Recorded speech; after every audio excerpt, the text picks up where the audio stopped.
မိဘမဲ့ခေရပါနော်ရမဲ့ခေရအကြောင်းမှာသမင်းနဲ့ဟင်းနဲ့လာကျွေးတာပဲဖြစ်ပါတယ်ဘူးလေးကလည်းခေါ်ခဲ့လို့ရအဲ့တော့ဒီမနေ့ချစ်ကြပါရဲ့ပေါ့ချစ်ကြပါရဲ့ပေါ့မင်းလာကြပါရောက်ပါပြီโอเคကြောင်းမှာဒီကအောင်စမ်းနေပါအောင်စမ်းအောင်စမ်းမှာအောင်စမ်းကြောင်းမှာလေအောင်စမ်းကြောင်းမှာလေကြားပေးပါအောင်စမ်း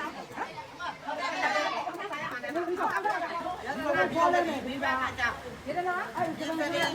နာပြင်းစီမိဘမဲ့ကြောင်းအဲ့ကြောင့်မလာရောက်ပြီးတော့ဒီမှာလ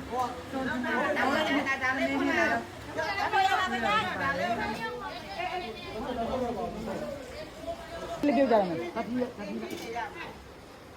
တပီးလေးအောင်ပြီးလိုက်ရတယ်ဒီကဲဒါဒီလောက်နဲ့ကြည့်ရပါတော့အဲ့ဒါလည်းပြီးတော့သမင်းနေနေတာပြီးတော့နေပါတယ်တေးလို့ကြည့်ပါမယ်အဲ့ဒါလေးရောဒီကခါရတဲ့ဆက်မှာဟုတ်ရပါတယ်ဒီကနေ့တော့ဘာဒီလည်းလည်းမသိနေကြဘူးအဲ့ဒါလည်းဟို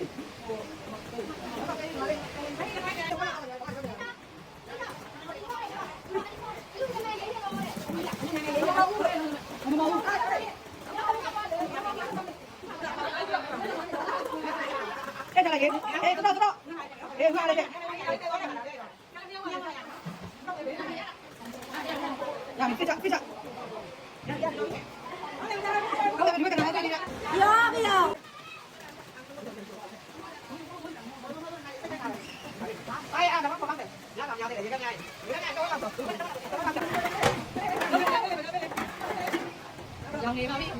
ရောင်နေပါပြီအဲ့ဒါလည်းကိုရနေကိုဖတ်ပါလို့ပဲ